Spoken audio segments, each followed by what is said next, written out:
After installing the Nismo exhaust, I was happy with the sound of the Z. It had an amazing growl from the outside.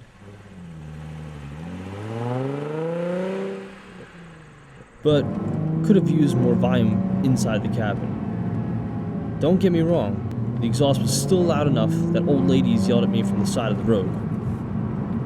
Seriously, I'm only doing 25 miles per hour here. But I wanted a little extra sound and power. My requirements were simple. The intake had to add to the beautiful exhaust note, it had to have proven horsepower gains, and lastly, it had to be a quality part made by a shop known for Z parts. I decided to go with Jim Wolf Technologies' Pop Charger intake. They had spent over a year tweaking their design, which was able to squeeze out some more horsepower. But more importantly, their design was known for creating an extra nice sound when at wide open throttle. If you are in the market for a decently priced intake, check out jimwolftechnology.com. So let's get started on this install. My parts came packaged neatly from JWT and included full color instructions. In fact, this video follows those instructions almost exactly. Check to make sure you have everything you need before getting started. You should have 1 or 2 heat shields depending on your engine type, and a bag of hardware. You also need a drill, basic hand tools, and gloves.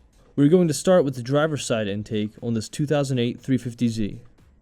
We will be removing the intake hose clamp, the mass airflow connector, and the mounting bolt. Use a screwdriver on the hose clamp, then unplug the connector, and use a screwdriver to remove the little mounting tab that holds the wiring in place.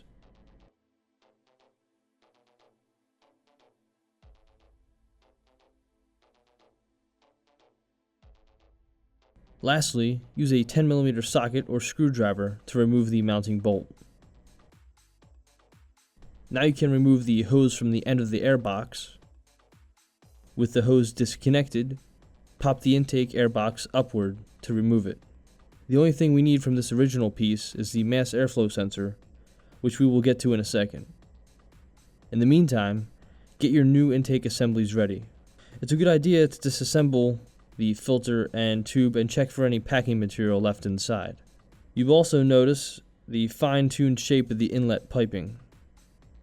This trumpet-like shape of JWT's pop charger gives it the sound and power.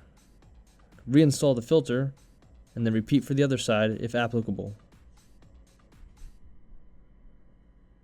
Going back to the old intake, we remove the mass airflow sensor, which is held on by 2 screws.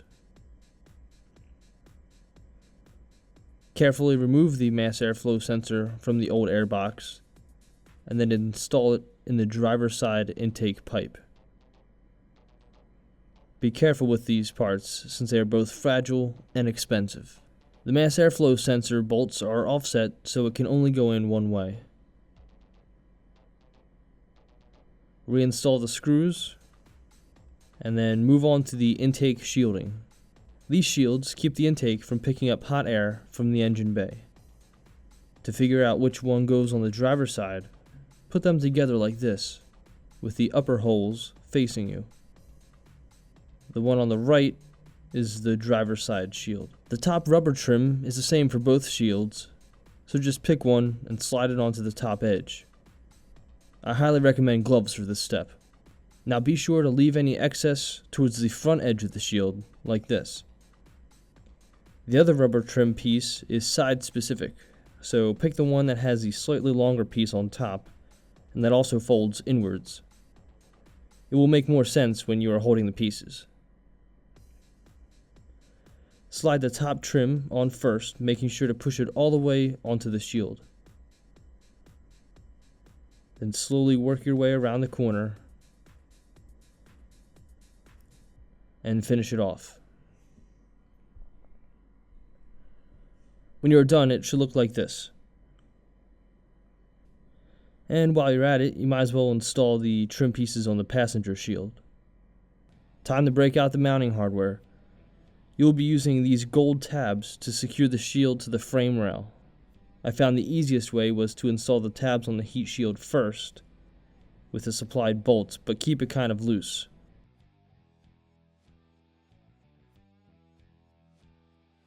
Then slide the shield and tab around the edge of the car body frame rail, shown here. It is very important that the shield is not touching anything other than the frame rail edge.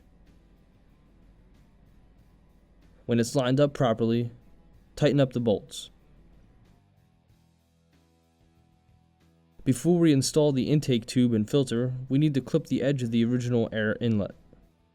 This gives the new air filter some clearance, and a pair of garden scissors will do the trick. Looking back, it's probably easier to do this before installing the heat shield. You may have wondered how to tell the right and left intake tubes apart. Well, here's the trick. Each one has a bolt missing. With the mass airflow sensor pointing up, the empty bolt hole should point out towards the fender. Go ahead and install the intake tube and filter, pushing the tube in far enough so that the filter clears surrounding parts. Find your hardware kit and remove the mounting bracket that matches the driver's side. It should fit like this. Now take the supplied bolt and washer and secure the bracket to the intake tube.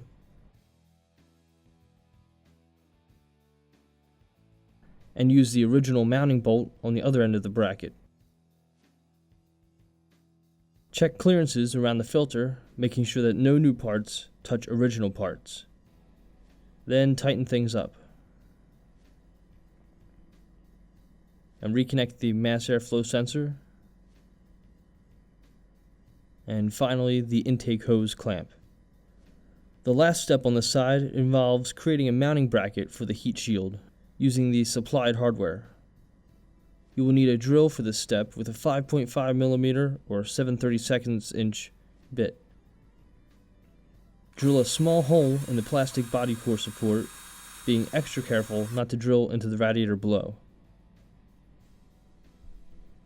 Now install the bolt, washer, and bracket.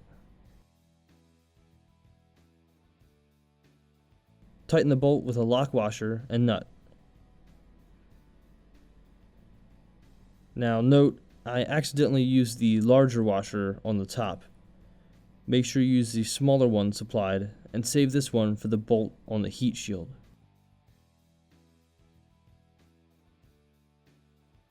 Take that larger bolt and install it with the larger washer.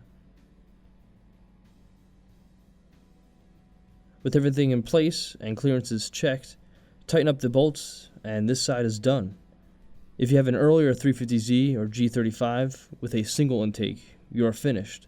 But later models like this one have a second intake on the other side of the bay. It's an exact mirror of the other side. The only thing I did differently was to install the mounting bracket a little earlier. I also wanted to point out that you need to make sure this bracket does not touch the fluid reservoir here. I was very happy with the fit and finish of the JWT pop charger, but I bet you want to hear some more sound clips.